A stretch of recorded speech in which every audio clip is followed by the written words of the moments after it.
Welcome to episode 68 of Hollywood Breaks. So great to be with you in this last episode of 2021. Keith and I discussed today really the bomb of West Side Story, what that might mean to filmmaking in the future, and what Ryan Reynolds is doing in marketing that might be very different and more relevant to filmmaking.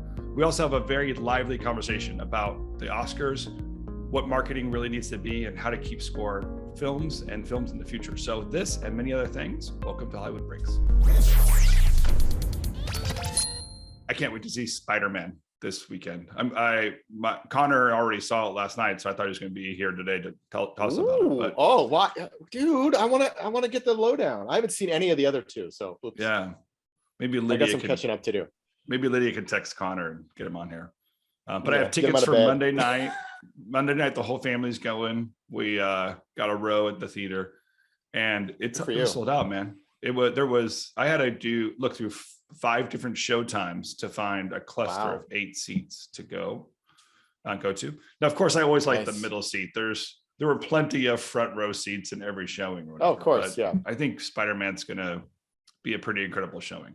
But yeah, by the way, with reservations, they could already tell us what the box office is, right? I mean, they can already give us box office numbers because. Yeah, I would argue that Sony's probably pretty happy right now. I think it's looking like they're going to be 100 million plus.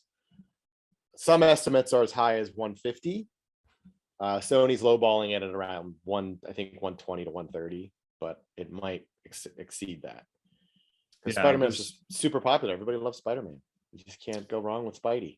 Well, they're doing something curious too, right? Because they're bringing in the Sony universe into the Disney Marvel universe. Correct. So there's a little bit of that appeal to our nostalgia, that whole thing that we're trying to do in movies right now is we can't make any new ideas, so we just make old ideas and bring them forward. So this is the Marvel way of doing it. Like, well, we'll keep it contemporary. We'll just pull in the 1990s Spider-Mans and bring them into a contemporary one. I think a lot of this is also it's also Marvel's first live action foray into the multiverse, if you will. Which obviously Sony has tried before in the animated space with Into the Spider-Verse, which is the first time that we had multi Spider-Mans in one movie.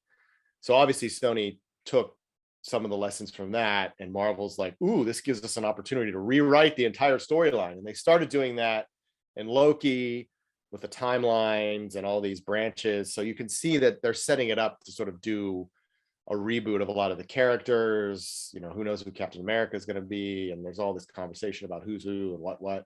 So I think they're definitely using that as an opportunity. But yeah, the idea of bringing back Dr. Octopus, Green Goblin, who were in the original, the Tobey Maguire Spider-Mans. They're bringing in Electro, who was in the Andrew Garfield Spider-Mans.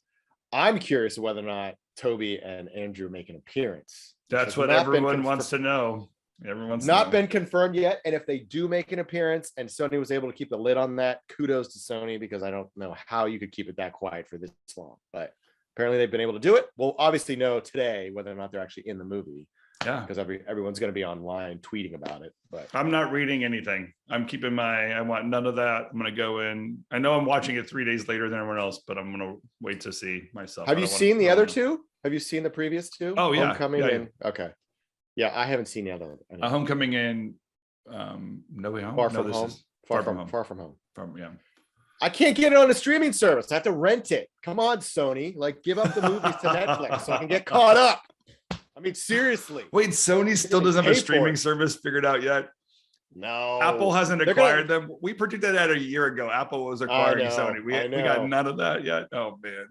No one's required. That prediction hasn't been come to fruition yet. So what do you think of this Peggy Noonan article about West Side Story? Because I say the thing about Spider-Man because what am I gonna say here? Her conclusion about the relevance of West Side Story, I think, is way off. Right, she's trying to predict all attendance into theaters, and our theaters recovering based off of her 12:30 p.m. showing on a Wednesday in Uptown Boston, to tell us, only 10% of, or I'm sorry, New York, to tell us, no one's really interested in going to the theaters. where I'll tell you, like, I went to the theaters last weekend and I didn't watch West Side Story. I saw Being the Ricardos instead of West Side Story because it's too early. It's not Christmas yet. I feel like when I have grandma and everyone, give me a week and I might show up to West Side Story. So I feel like her conclusion is a little bit campy. And then she's almost saying like, oh, superheroes are taking over, blah, blah, blah. So I don't know. I think that her assessment's a little bit off. Yeah. I mean, I was intrigued by it because it seems to be a common parlance on the coasts that, you know, the theaters are movies as a theater going experience are done. Like it's the new evolution is coming. And I made this point in my newsletter this week where I was like, yes, there are changes happening. And I laid out 3 examples of how theaters can survive, because I think that ultimately what distinguishes a movie from like something on Netflix is that theatrical experience, that release, and making it a cultural touch point. I don't necessarily agree with her in terms of, you know, movies as a cultural touch point being dead. I don't think that's necessarily true. I think a lot of it is that, one, I think the marketing campaign on West Side Story, all respect to Damon Wolf from last week, was kind of not great. They ran away from the idea that it was a musical because their research was telling them young people don't like musicals. And we hated La La Land. Yeah, that La La Land. Yeah, we hated La La Land. Failure. We didn't like Greatest Showman. So musicals. Yeah, Greatest Showman, that wasn't worth anything. It's not. And the other thing is, I think, and Hamilton's not doing very good even on stage. And the whole thing about, like, you know, it's because old people don't want, older folks who are supposedly the target audience for West Side Story don't want to go to the movies. And I'm like, well, that's your perspective, because for most of us, the pandemic is more or less over in a lot of ways. At least here, like in my neck of the woods outside of Philadelphia, nobody's masking when they're outside. I know in LA and New York, you can't go 5 feet without everybody wearing masks, but that's not how it is here. So I don't necessarily buy that explanation either. I think what a lot of this is driven by is the idea that the studios aren't doing a very good job of creating any excitement around anything other than a superhero movie, because they know those are going to work, right? Sure. It's interesting. The Ankler had an interesting piece, a newsletter this past week. They're doing this exit interview series, I guess, with, you know, anonymous executives and CEOs, and one studio exec was like, listen, it's because it's like we've been talking about. He or she came out and said, no one's taking any risks anymore. No one believes in the creative anymore. No one wants to really push for the new voices and the new directors and the new writers to get new ideas out there. They just want to go to what's safe. And that's because that's the edict that's coming from on high. Now, we've all heard wonderful things about West Side Story, and, you know, it's supposedly a great movie. But again, I don't think they made an event out of it. They didn't push for it to make it feel like it was going to be something that you had to experience in the theaters. It just felt like there's no excitement around it. And the one thing I think Peggy did point out is that you need to bring back this idea that movies are something to be experienced. And I don't think that has really happened much over the last few months. And I think that's part of the challenge that we're facing right now, is that the studios are sort of unsure of how really to, you know, make their movies events if they're not superhero movies. So my take on it is this, and this is why I think that she's off, right? There's like a inherent assumption that because it's a Spielberg film, people would go see it. That's it. So she just says, like, Steven Spielberg made a movie. It's West Side Story. It's a musical, but he made a movie. Therefore, everybody should be there because everyone goes to Spielberg movies. And my take is like, what if, this might be scary, what if Spielberg's not relevant anymore? Like, what if those days are gone? Because what's the last thing that Spielberg did that actually had an impression that was anywhere near an Oscar? Was telling a story or creating a new universe. Like, he's not coming up with that anymore. He's in a different stage of his career. we almost need to help let him evolve into doing something more relevant, artsy, and not have to be so Spielbergish, honestly. But but that idea of that era being over is not mentioned anywhere in here. She just wants to blame it on the pandemic and superhero movies, which isn't. Superhero movies are feeding something new because it allows for massive content within characters that you understand and something you can always consume, and kind of basically meeting the marketplace. So there's a relevance there. But the scary thought that Spielberg's not relevant is just way too scary. And I think that's where she's missing the mark. And I don't want to say that he's bad. It's just that his name is not carrying the weight that it needs to. It's not driving me to a platform because I know Spielberg did it. Yeah, I think you're right. I think they made the movie more about him versus the actual movie itself. Yeah. The campaign itself was driven around Steven Spielberg. And again, that goes to this whole idea of this bubble mentality that there was an opinion writer in the New York Times who wrote this past week. It was spot on. And she was basically saying, we're so stuck in our own bubbles. And she used the example of Succession, right? Hit show, everyone loves it. Yeah, everyone's talking about it. It was watched by 1.85 million viewers, which 10 years ago would be like, what? Bomb. Whereas Yellowstone, also a hit, was watched by almost 14 million viewers. But do we read all these breathless articles about Yellowstone? No, because everyone's in their little bubbles. So like everyone in New York and LA is watching Succession because it's an HBO prestige drama. I love it. It's a great show, but I also love Yellowstone. And obviously Yellowstone is getting more eyeballs, and that's a show that everyone really likes, but they're not writing all these breathless articles about all the actors on Yellowstone and blah, blah, blah, blah. So I think it goes to this idea that there's also a disconnect in terms of like Peggy Noonan writes very much from a Manhattanite perspective, which makes sense. She spent most of her life there. And that's her perspective. Like, it's a Spielberg movie. Of course, everyone wants to see Steven Spielberg. And it's West Side Story. It's like, he made E.T. He's so important. Yeah, he's so relevant. Whereas a 22-year-old's gonna be like, what? Why do I care? Like the idea of like directors driving people to the movies, I just don't think is relevant anymore. Yeah. But again, it's that sort of bubble mentality of New York and LA. Like, oh, it's a Spielberg movie. This is going to be a huge hit. Yeah, it's interesting you said that thing about the director, because it's almost one of our critiques of what Netflix doesn't do very well is tell us who the storyteller is. They basically just say, watch this, consume it, watch more, consume more. And they're forgetting to tell us about the auteur part of the filmmaking. Like, who's the filmmaker? Why are they doing this? Where are they in their career? What stories are they trying to tell you? What else have they created? We don't have as much of that touch point anymore. Maybe because Amazon bought IMDb. We don't get to dive into that stuff as easy anymore either. Well, it's interesting because no, go ahead. Sorry. Oh, yeah, I was going to say, but there is something that like used to weight us into that, and it would drive us into a theater. And I think this consumer mentality isn't there.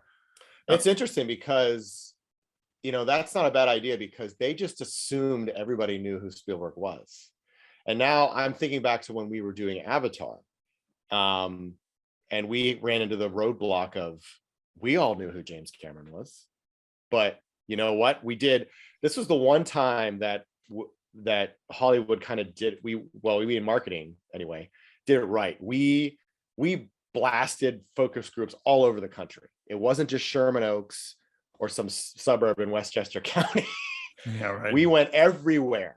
And what we realized is we may know who James Cameron is, but nobody else did. Why? Who's James Cameron? Why don't I want to see that movie? So if any of you want to go back and watch the third trailer of Avatar, you will see the back half of that trailer is his resume. And it's literally like Titanic, Terminator, T2, True Lies. So it's like, oh, this guy knows how to make a good movie. And it's interesting that they totally avoided that with Spielberg. Yeah. Because they just assumed everybody knew who Spielberg was because they know who Spielberg is. And it might have been smarter to sort of lay out his resume. Hey, he made this, and all these really great movies. Yeah, That he's the sort creator of the B define- movie. He's the creator. I'm just kidding. Right. I mean, like you can go through all like Jaws and like all these E.T. I don't know if Jaws is that relevant. Is even I don't E.T. know. relevant to a moviegoer? That's what I'm like. I don't know. Think about I the mean, last thing here's the you thing, would say about Spielberg. Like he just doesn't. You're right. I mean, but again, I'm just trying to I'm just trying to illustrate that maybe this is something that they kind of just ignored and not realizing that Spielberg doesn't mean what Spielberg used to mean. Now, that is a very hard conversation to have with director. And I'm sure nobody at Disney Fox wanted to go to Spielberg and say, nobody knows who you are. So we have to kind of get rid of. That's the last thing Steven Spielberg wants to hear right now. Yeah. But at the same time, it illustrates again this idea that the sort of ecosystem of New York and LA is driving a lot of the conversation, when even if it just comes down to whether or not people feel COVID is still ongoing, is still a pandemic.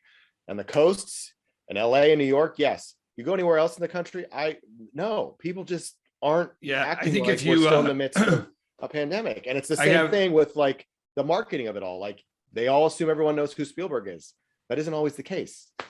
I have I think the most relevant marketing for Spielberg would be something along the lines of, hey, do you know who J.J. Abrams is? Because he copied Spielberg. So if you like J.J. Abrams, which you know who he is, he copied Spielberg. So Spielberg's relevant because CJ. No, but so what's funny is like it made me think. So when we went to Hollywood to the Pantages Theater to watch Hamilton, and as we were there, you come out of a parking lot and there's a gigantic billboard, Ryan Reynolds, and he's just it's a gigantic picture of him. It's for his gin company. If I mentioned his gin company, does he pay us? By the way, because he plugs it all the time. I'm wondering if we plug it, we get paid. That and Mint Mobile. Yeah. Can we? So it was Aviation Gin. So we can make sure. But it's a gin company billboard, and it's him just kind of looking. I think he's looking beyond his sunglasses or something like that. And the billboard says, "I can see my star from here," which is like it's so clever.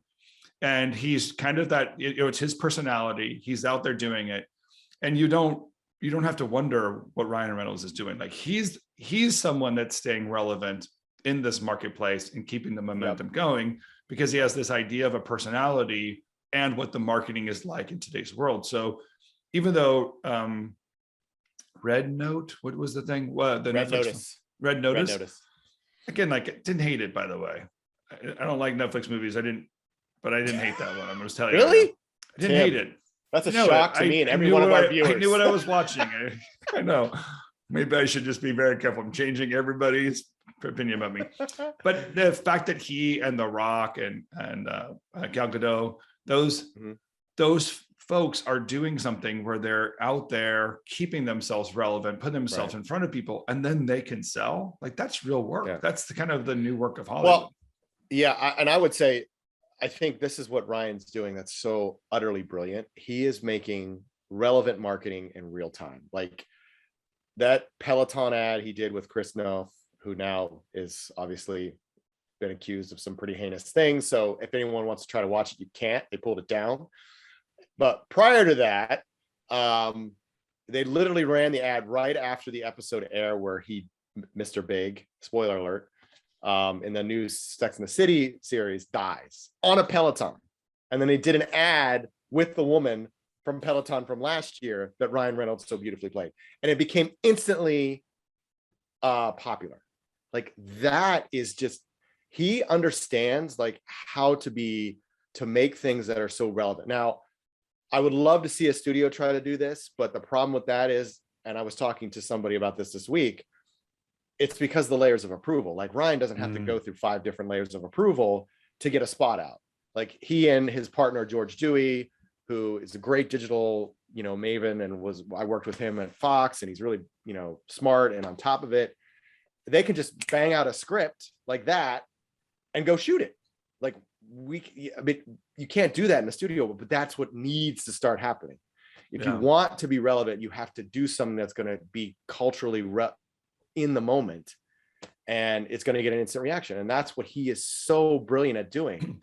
And, I'd really like to see, I think if the studios and Netflixes of the world and all the other streamers really want to make their, to counter Peggy Noonan's point, make movies a cultural relevant moment now, that's what they have to do. They have to do marketing that's instantaneous and responsive, and not just, you know, oh, we're going to lock in the plan and this is our strategy and then go with it regardless. Like, you have to sort of be a little bit more flexible, especially in today's market, to be, you have to be so and you have responsive. to, like, you know, people are consuming TikTok videos at 15 per second or whatever. Like, you have to, the consumption rate of what the consumption rate changes people's attitude of what they want to consume. And you have to find a relevance of something for them attached to, so that they're willing to engage and sit through your 30-second marketing piece, right? Because they're 15 seconds is too long nowadays. So there, this idea of like the capturing the audience, understanding who Ryan Reynolds is, knowing that he always is kind of playing games. You never know what's going to pop up. You know, there's some sarcastic nature to the back end of it. It's brilliant. Yeah, it really is brilliant. And I don't, you know, like, did you even see? Have you seen one video of Spielberg? Do we even know what Spielberg looks like anymore? Just see one photo of him. So they keep using this name Spielberg, and then they're not using. We don't have any character of who the person is behind that name that we have that get attached to. It's just the end of a certain time, and in Hollywood, right? That's right. You know, everybody knows who listens to this podcast knows it's the end of that time. Yeah. So we have to ask ourselves questions like, well, so what is relevant? If the old Hollywood is broken, how do I now break through? And that breakthrough moment that you're looking for has its pieces. You can see them. They're very relevant and sitting right in front of you. We're probably consuming them and not realizing why we're attached to the things we're consuming. But if you turn on some critical thinking, stop reading New York Times about how the movies work, and get your little behind into a movie theater and start watching things and forming your own opinion, you'll realize like there's a lot of relevant things happening. The Ricardos, by the way, is an amazing film. Aaron Sorkin did an excellent job, and it's kind of all good film directors have their tribute to Hollywood film, right? And this is one of his tribute to Hollywood films. But the thought of telling that story in the condensed timeline of 5 days, and then make you fall in love with these characters again and the history of Hollywood, and want to know more about their life, and attached your hour and a half to something else that had a relevance and bridges a couple generation span, is all like pulled itself into something where I'm sitting there with my 20-year-old son, and he loved it as much as I did. No, of course, you know, he's my kid, so he knows who Aaron Sorkin is, but well, I was going to say, like, it's interesting that you knew it was coming out, because I kind of did, but that was only because I happened to catch the news that there was a premiere like a week ago or something like that. I have seen no materials on it. My 20-year-old is the one that said, do you want to go see this tonight? And I was like, oh yeah, that is so interesting. So how did you know about it? I read it. Are you kidding me? Like, that's okay. I mean, like, there are conversations taking place where people are being pulled into different ideas, different thoughts, especially if you like films or curious about something, you're obviously going to go down certain rabbit holes. But Keith, I was Friday night, Orange County, 50% of the theater was filled, 40%, maybe it was just 150%. But, you know, again, like, didn't find the best seats in the house because I had stuff from the center, thinking I could probably own the theater. We weren't the only ones that were pulled into watching this movie. Yeah, but I would say that yes, to your point, your son knows about it because he's your son. But, you know, most people in my neck of the woods, no clue, no idea. And if this movie is great, where is the sort of push the awareness and marketing to make people aware? I think this is a Amazon Studios film. And it's an Oscar push, right? So we're 3 weeks before the end of the year. There's no doubt it's going to be probably best director, best actor, and possibly best actress for Nicole Kidman. Wow, look at you. So they're definitely pushing those three key pieces, but very well written, by the way. Best writing too. So I think there's a total Oscar push. So we're not going to see the big marketing for it until the Oscars are released, and then you'll see it all over the place. But then the Oscars, will they still be relevant at that point? Who knows? Oscar nominations. They weren't really relevant last year. Well, the nominations are, right? Nominations still get people's attentions, even, and then you watch them because they finally tell you that someone made. I honestly, I don't. Listen. I would have believed that 7-8 years ago when I was living in Los Angeles, but living sort of outside that bubble. Granted, I'm not like in the middle of the country or anything like that, but even in the western suburbs of Philadelphia, that doesn't mean anything. Nobody cares. Like it's not as relevant as you think it is, to be quite frank. It's just not. So maybe from sort of an LA, New York perspective, perhaps, but not outside of that. I mean, nobody. I mean, yes, it's always nice to say I'm nominated for 5 Oscars, but look at the Oscar telecast last year. Look how many people watched it. Nobody watched it. Well, nobody cared. Yeah, but what I'm saying is, your I'm just saying asked the question. You asked the question, why didn't you know? And I'm just telling you, you don't know because the Oscar nominations aren't out yet. When the nominations come out, that's fine. That's fair. That you are answering the question, but you also said that they're going to use it to sell the movie, and yes, they probably will. I would argue it's not as effective as they think it is. It's just not. But the movie is great. Pull back from your opinions for a second. Go put your marketing hat on, your studio marketing hat on, right? Right. You have you have a A-list director and writer, by the way. His stuff is brilliant. Molly's Game. Okay, hold on. Can I interrupt you? Yeah. I'm gonna push you a little bit on that. I don't think most people know who Aaron Sorkin is. But they would know his movies. Like they wouldn't. Made like what? Molly's Game? Nobody knows about that. Now, if you say writer of A Few Good Men, Social Network, that's a different story. But I would bet if I went to the grocery store right down the street and I grabbed 5 random people, I would say 4 out of the 5 probably wouldn't know who Aaron Sorkin was. But that's my point. Hold on, that is exactly my point. So you have an A-list director, your studio, you have an A-list director, great writer, decent director, by the way. I mean, I think he did Steve Jobs too, right? The Steve Jobs. No, I don't think he directed it. He wrote it. He didn't direct it. Okay, so he wrote it.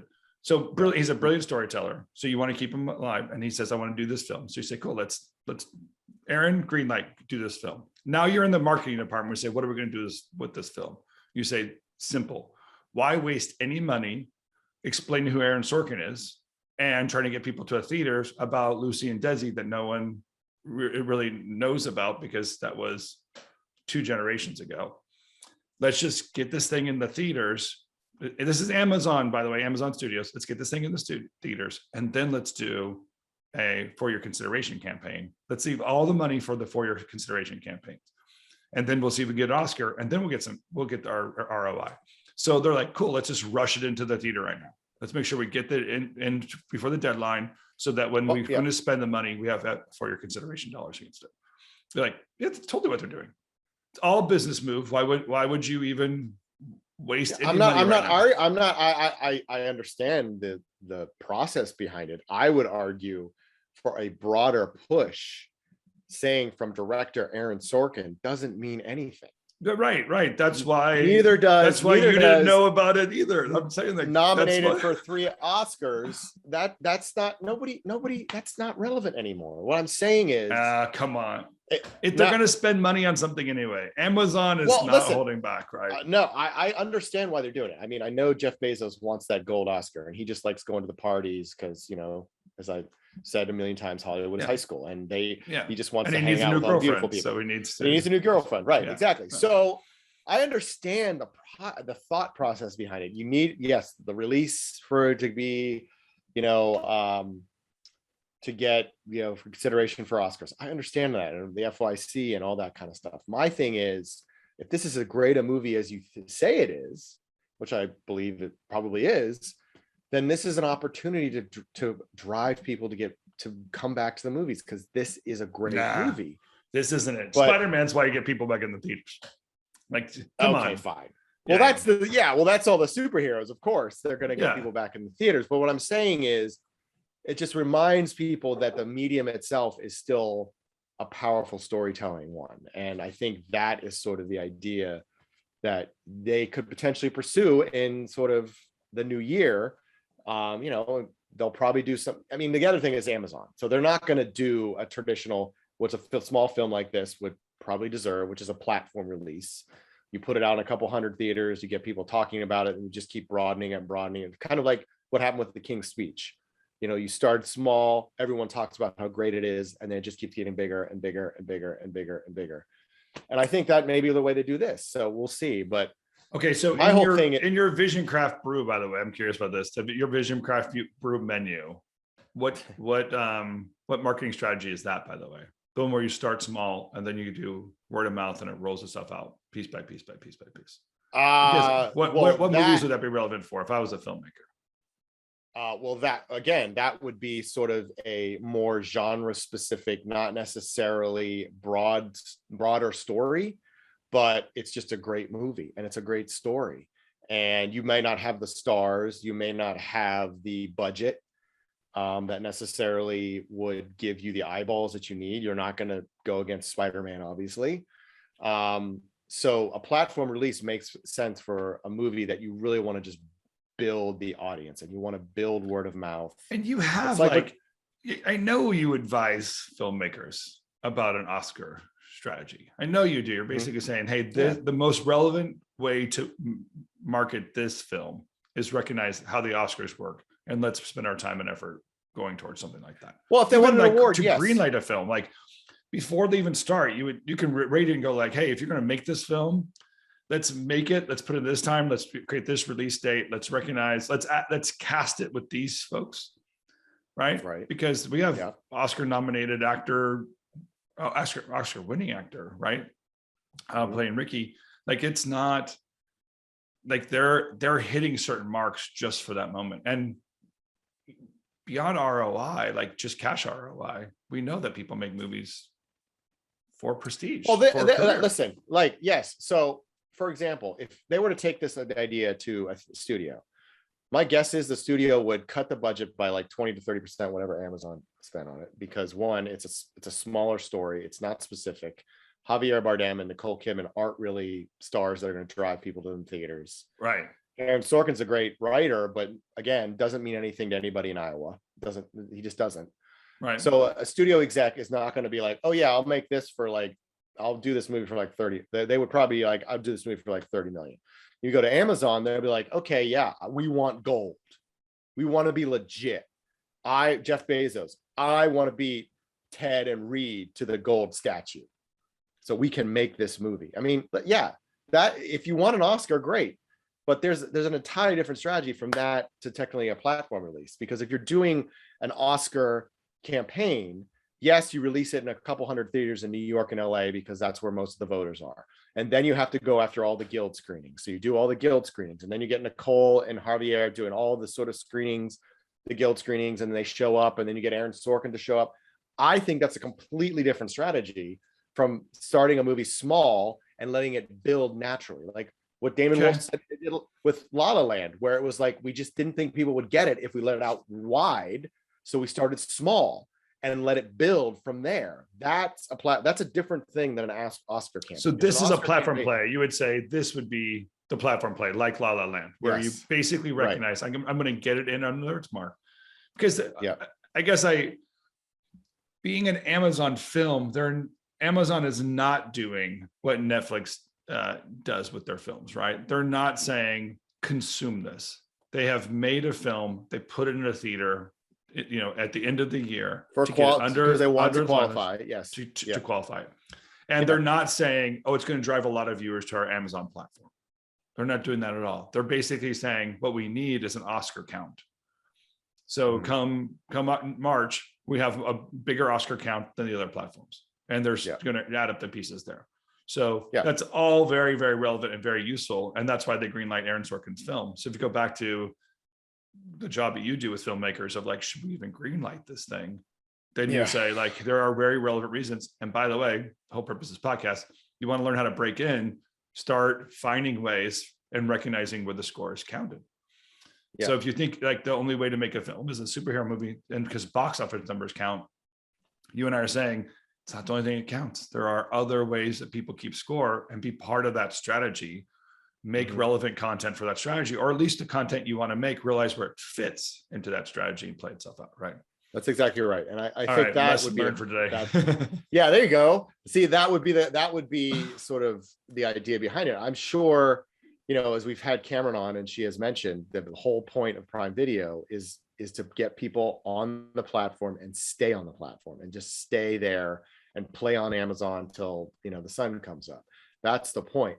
But it does help if you have movies that sort of have this, potential for Oscar, because that, again, in town with talent, that's kind of a thing. Like, everybody wants that statue. That's like how they view, their careers, is like the ultimate goal is to win an Oscar.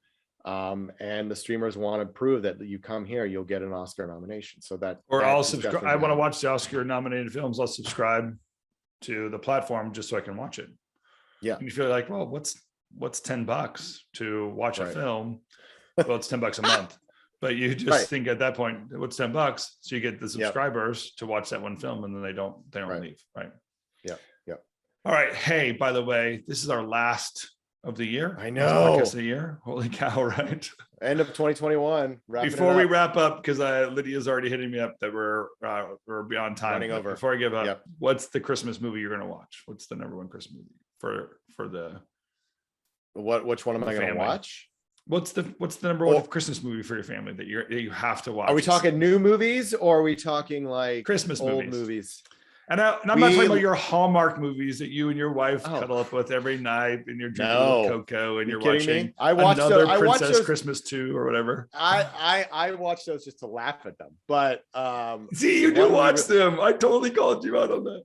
Don't watch them. We click them on and then we laugh. And my wife makes fun of me because I just watch them and how cheesy they are. The one we like is Emmett Otter's Junk Band Christmas. That's one of our faves in this. Oh, that's awesome. Yeah, so that can be found on Apple, thankfully. So we watch that pretty much every Christmas. So that'll be the one I'll be probably watching tonight, because my kids are done with school as of about 3 hours for 2 weeks. So we'll probably be watching that tonight. Yeah, it's the beginning of the marathon of how many Christmas movies can you watch. Yeah. How many Christmas we are totally, it's probably no surprise, we're a total elf family. We can quote every word. Well, that's a good one. That's a great one. Talk around it. Talk about Jon Favreau. Like we go deep when we talk about Elf. Every part of that film we can talk about who, what, where, why, and how, right? And even just talking about like this year's conversation will be like about Adam McKay and Will Ferrell broken up, and like we'll get into everyone's career when we talk about Elf. So that's the wow. You really go deep. You definitely go deep. Yeah. Wow, I'm impressed. I got 5 kids that have grown up on film genre on a tour filmmaking perspective, so they grew up with a film critic in their life. They don't nice. I don't let them off easy, man. I didn't homeschool these kids for no reason. I'm like, you guys are going to know this films thing inside and out before we get done. Right. Hey, well, many blessings to you and your family. It's been same to you, Tim. Thank you. Great year. What are we on? Episode 68 right now, so we'll keep on going, and I can't wait for that future conversations we're having with some of these future guests. So some really great ones coming up in the new year, so stay tuned.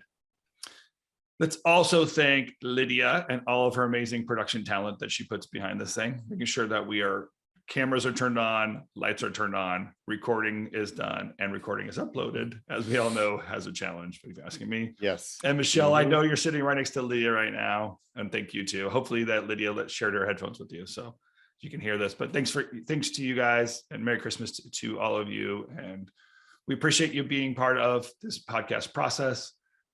Connor, me, the Thompson family, we're going to enjoy the next couple holidays, and we'll be back early January. Keith, you guys have a wonderful Christmas. I know you're traveling, so safe travels to you. Thank you. All right. Merry Christmas. We'll see you next year. Merry Christmas. See you next year.